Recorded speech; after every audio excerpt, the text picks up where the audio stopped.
Think of someplace relaxing, a place for thoughts to roam free. Think of a place to breathe.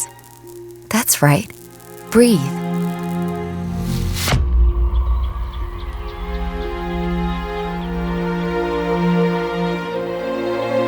We're strangely disconnected to nature, building boxes upon boxes with more boxes in them, surrounding it all with cables and lines and threads, like snakes entangled.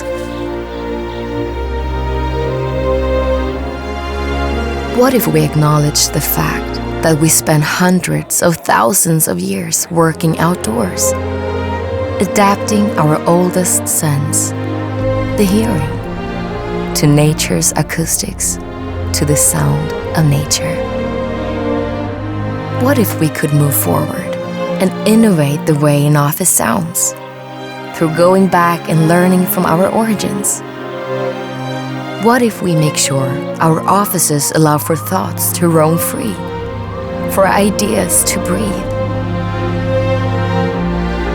What if we make sure our offices have a sound effect